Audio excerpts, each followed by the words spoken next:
সভ্য দেশের ইতিহাসের মধ্যে এটা একটা অসভ্য এবং এটা একটা প্রতারণার অধ্যায়, যে প্রতারণার অধ্যায় আমরা সুপ্রিম কোর্ট থেকে শুরু করে স্টেট গভর্নমেন্ট এবং এসএসসি বোর্ড প্রত্যেকেই আমাদের হাতে আজকে রক্তের দাগ রইল।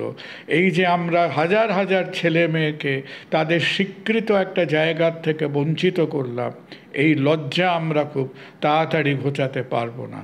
আজকে অরবিন্দ কেজরিওয়াল 600 কোটি টাকা চুরি করে তিহাড় জেলে বসে আছেন। 600 কোটি টাকা হলো, তুমি যদি পশ্চিমবঙ্গের যে দুর্নীতির কথা হচ্ছে তার কাছে যদি তুলনা করো, এটা হচ্ছে ওই 50 পয়সা চুরি করে হাজতবাস করার মতো ব্যাপার। আর আমাদের দেশের সমস্ত পাবলিক অ্যাডমিনিস্ট্রেশন সিস্টেমগুলোকে এক একটা টয়লেটে পরিণত করছি। নিয়োগ প্রক্রিয়া সম্পূর্ণরূপে বাতিল করা হয়েছে। এই পরিস্থিতিতে এতগুলো ছাত্রছাত্রী, অর্থাৎ 26,000 প্রায় ছাত্রছাত্রী যারা, তাদের ভবিষ্যৎ কি? আজকে আমাদের মধ্যে রয়েছেন বিশিষ্ট চিকিৎসক ডক্টর কুণাল সরকার। স্যার, অত্যন্ত দুর্ভাগ্যজনক একটা পরিস্থিতি, যেটা আমরা দেখেছি যে নিয়োগ তালিকা যেটা রয়েছে সেটাকে বাতিল করেছিল হাইকোর্ট, এবং তার পরবর্তীকালে সুপ্রিম কোর্টেও যাওয়া হয়েছিল, কিন্তু সুপ্রিম কোর্টেও কিন্তু কোনো স্থগিতাদেশ আসেনি। স্বভাবতই প্রশ্নচিহ্নের মুখে এতগুলো ছাত্রছাত্রীর ভবিষ্যৎ, যেটা আজকে সবথেকে বড় চিন্তার কারণ আমাদের রাজ্যের জন্য। আপনি কি বলবেন? দেখো, আমি জানি না যে তোমরা দেখেছিলে কি না। আমরা যখন খুব ছোটো ছোটো হলে গিয়ে সিনেমা দেখতাম, তো সিনেমা তো নানান ধরনের হয়। হাসির বই হয়, পারিবারিক বই হয়, স্পাই থ্রিলার্স হয়, ডিটেকটিভ গল্প হয়। আর আমরা যখন খুব হই হই করে সিনেমা দেখতাম, তখন এক রকমের সিনেমা খুব বাজারে চলতো, তাকে বলতো হরর মুভি। সেই নানান রকম মানে একেবারে সেই মানে কি বলবে, রগরগে কিছু দৃশ্য, লোকে একেবারে ভয় কাঠ হয়ে আতঙ্কিত হয়ে সিনেমা হল থেকে বেরোচ্ছে, এমন হরর মুভি দেখলো হয়তো দুদিন ঘুমোলোই না। তা এখন আমাদের সাধারণ হতাশ, নিরুপায়, হেল্পলেস মানুষদের চোখের সামনে দিয়ে ভারতের গণতন্ত্রের যে একটা নৃশংস চ্যাপ্টার আমরা চোখের সামনে দেখছি, this is a horror movie of Indian democracy. দেখো, আমি এটা political party ABCD, Trinamool, BJP, Congress, এই দল সেই দল, কারো কাছে এই পাঁচালীর পুনরাবৃত্তি করার দরকার নেই। আমরা সবাই জানি যে এক দিক দিয়ে ক্যালাস, আরেক দিক দিয়ে করাপ্ট একটা স্টেট গভর্নমেন্ট, পলিটিক্যাল পার্টিরও নিজেদের সমস্ত সবাই ওতপ্রোতভাবে জড়িত। তারা বেশ কিছু কাঁচা পয়সার আদান প্রদান করে তারা চাকরি বিক্রি করেছেন, যার ফলে বিভিন্ন স্টেজে এই যে একটা পরীক্ষার পরে একটা মেরিট লিস্ট তৈরি হবে, সেই ব্যাপারটা পুরো ঘেঁটে একটা ঘন্ট হয়ে বসে আছে। এবং নিজেরা যে কুকর্মগুলো করেছেন সেই কুকর্মগুলো ঢাকবে বলে একটা এজেন্সি অ্যাপয়েন্ট করা থেকে শুরু করে OMR শিটের যে রেকর্ড রাখা, সেটার থেকে প্রত্যেকটা স্টেজে যে নিজেদের এই কারচুপির কাণ্ড কারখানাগুলো ঢাকবে বলে তারা স্তরে স্তরে স্তরে স্তরে একটা মিথ্যেকে ঢাকতে গিয়ে তারা পরের পর আরও বেশি আরও বেশি আরও বেশি এই একটা মিথ্যা কথার একটা হিমালয় তারা তৈরি করেছেন। এবার দেখো, প্রশ্নটা হলো, আমাদের দেশে তো অনেক সরকারি ব্যাংক আছে। তো সরকারি ব্যাংক কেন? সরকারি ব্যাংক এবং তোমার পাড়ার একজন যে কোনো ব্যবসায়ীর কাছে তুমি যখন যাকে বলে তার তার তার তার তার কাছে ওই মহাজনী ব্যবসা করো, তাহলে একটা মহাজনী ব্যবসা আর সরকারি ব্যাংকের কাছে তফাৎটা কি? Because it has the assurance of government of India, যে আমি আজকে একটা বিশ্বাসযোগ্য সরকারি ব্যাংকের সরকারি সংস্থার কাছে এই কারণে যাচ্ছি, কারণ আমি বিশ্বাস করি যে আমার দেশের গভর্নমেন্ট, আমার দেশের সরকার, তার একটা অ্যাসিওরেন্স, এবং এর যদি কোনো রকম ঝুটঝামেলা হয়, আমার গভর্নমেন্ট আমার প্রয়োজনের সময় আমাকে সেই অ্যাসিওরেন্স বা আমার ঝামেলা হলে তারা সেই ব্যাকআপটা দেবেন। তো চাকরি করা, অ্যাপয়েন্ট করা, এটা কি তৃণমূল করেছিল? এটা তৃণমূল হোক, ছিন্নমূল হোক, বদ্ধমূল হোক, আমার দরকার নেই।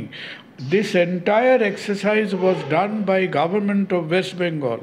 Government of West Bengal আমার স্টেট গভর্নমেন্ট, তার উপরে আছে গভর্নমেন্ট অফ ইন্ডিয়া আমার সেন্ট্রাল গভর্নমেন্ট, তার উপরে আছে আমার সুপ্রিম কোর্ট, তার উপরে আছে আমার প্রেসিডেন্ট অফ ইন্ডিয়া। তাহলে তুমি যদি আজকে একটা সোজাসুজি রাস্তায় পরীক্ষা দিয়ে তোমার অ্যাপয়েন্টমেন্ট সিস্টেম হাতে পেয়ে থাকো, তাহলে আমার কাছে সেই অ্যাসিওরেন্সটা আসছে কোর্ট থেকে via my state government, via the, কারণ স্টেটের একটা জয়েন্ট লিস্টে আজকে এডুকেশন আছে, বোথ স্টেট অ্যান্ড গভর্নমেন্ট। তাহলে আমার সঙ্গে আজকে ধাপ্পাবাজিটা কে করলো? আমার সঙ্গে ধাপ্পাবাজিটা কোনো তৃণমূল গভর্নমেন্ট করলো না, কোনো পার্থ চট্টোপাধ্যায় করলো না, কোনো ওই অয়ন শান্তনু ইত্যাদি সেই সমস্ত কিছু গুন্ডা জোচ্চোর বাটপারের দলরা করলো না। আমি যদি একটা ভ্যালিড অ্যাপয়েন্টমেন্ট একটা পরীক্ষার ভিত্তিতে পেয়ে থাকি, আমার সঙ্গে ধাপ্পাবাজিটা করলো ওই চারটে সিংহ মূর্তির ওপরে যারা সামনে পিছনে টি শার্টে অশোক চক্র লাগিয়ে ঘুরে বেড়ান, আমার সঙ্গে ধাপ্পাবাজি এবং প্রতারণাটা করলো দ্য গভর্নমেন্ট অফ ইন্ডিয়া।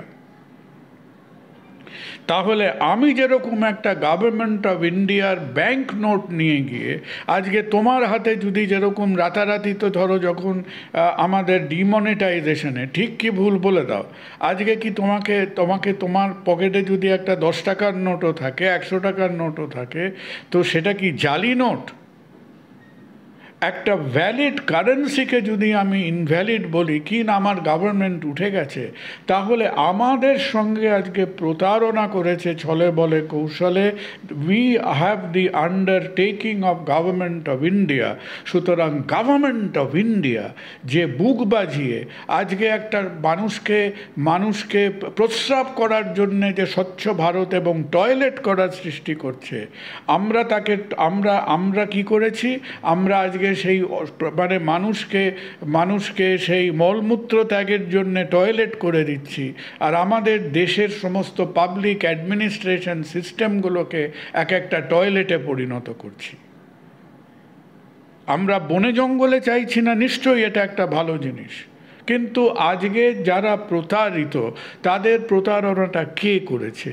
তাদের প্রতারণা পার্থ চট্টোপাধ্যায় তাকে যারা প্রতারণা করেছে, যারা এই জালিয়াতিটা করেছে, তাদের যত রকমভাবে শাস্তি পাওয়ার উপযুক্ত হোক, কিন্তু যারা একটা গভর্নমেন্ট ভ্যালিডেটেড অ্যাপয়েন্টমেন্ট পেয়েছে, যে কোনো উপায়ে হোক, যত সময় লাগুক না কেন, সেই প্রমিস, সেই আন্ডারটেকিং রাখার দায়িত্বটা হচ্ছে to the constitution of India, to the government of India. আজকে government of West Bengal is a secondary authority below the government of India, বিশেষ করে এডুকেশনের মতো একটা সাবজেক্টে, যেখানে education is in the joint list, in the concurrent list. আমি এই যে একটা কি বলবো, খানিকটা দুঃখ, খানিকটা দম্ভ, খানিকটা পৈশাচিক আনন্দ মিশ্রিত হাইকোর্টের জাজমেন্টটাকে আমি সাধারণ মানুষ হিসেবে একেবারেই মেনে নিতে পারলাম না।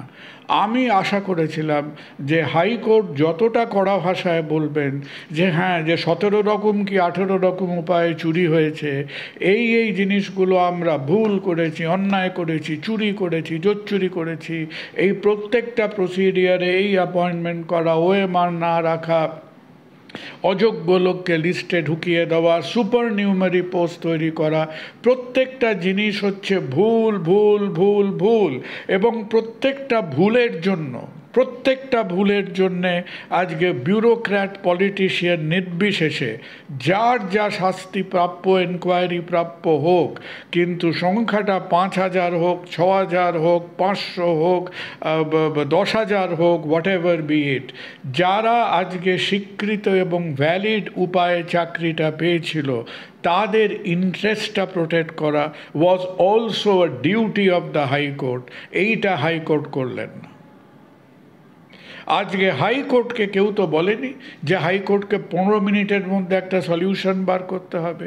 এই যে আমরা লোক মুখে মুখে শুনছি ওএমআর শিটের কপি রাখা আছে, যে কপির ওপরে ভিত্তি করে আজকে সিবিআই যে মন্তব্যগুলো করেছে কিসের ওপর থেকে করেছে? সে তো ওএমআর শিটের কপি কি 3টে হার্ড ডিস্ক থেকে খুঁজে পেয়েছে। তাহলে সেই ওএমআর শিটের মন্তব্যগুলো দেখেই তো এই যে হাইকোর্ট বললেন যে 17 রকমভাবে কারচুপি হয়েছে, I am sure they are correct. তাহলে হাইকোর্ট যে সিবিআইয়ের ইনভেস্টিগেশনের ওপর ভিত্তি করে কথাগুলো বলেছেন, তাহলে সেই ইনফরমেশনের ওপর ভিত্তি করেই আমি একটা কারেক্টিভ নিতে পারতাম। যদি হাইকোর্ট মনে করে থাকতে পারত যে না সেটা ডিপেন্ডেবল নয়, সেটা নির্ভরযোগ্য নয়, আমরা যদি 1 লক্ষ বুথে ইলেকশন করতে পারি, তাহলে যদি কত, তাহলে আমি 1000 কি 5000 লোককে অ্যাপয়েন্ট করে আমি ভোট নেবার সময় 1 লক্ষ পোলিং বুথ অফিসার যদি অ্যাপয়েন্ট করতে পারি, তাহলে কেন আমি দরকার হলে 2000, 3000, 4000 আমি আরও একটা ইন্টারভিউ বোর্ড অ্যাপয়েন্ট করতে পারবো না, যারা পার হেড 100-200 লোকের একটা নতুন ফ্রেশ ইন্টারভিউ বা অ্যাসেসমেন্ট করে তারা একটা ফ্রেশ মেরিট লিস্ট তৈরি করুক। আর যেখানে যেখানে আমার হাতে, যাদের হাতে ওএমআর আছে, যাদের হাতে অ্যাপয়েন্টমেন্ট আছে, আজকে যেখানে যদি পরিষ্কার এবং স্পষ্টভাবে যদি 5টা লোকের ক্ষেত্রেও প্রমাণিত হয় যে এদের অ্যাপয়েন্টমেন্ট এবং এদের পরীক্ষার মার্কশিট ভ্যালিড, তাহলে সেই চাকরি যদি আমরা ওর কান মুলব।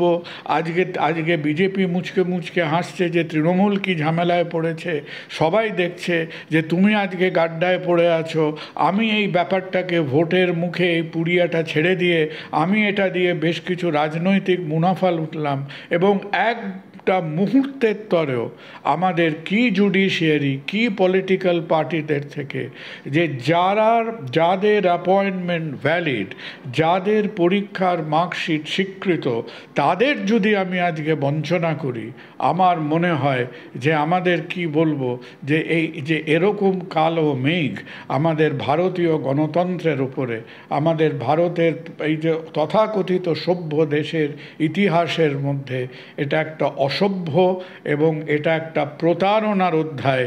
যে প্রতারণার অধ্যায় আমরা সুপ্রিম কোর্ট থেকে শুরু করে স্টেট গভর্নমেন্ট এবং এসএসসি বোর্ড প্রত্যেকেই আমাদের হাতে আজকে রক্তের দাগ রইল।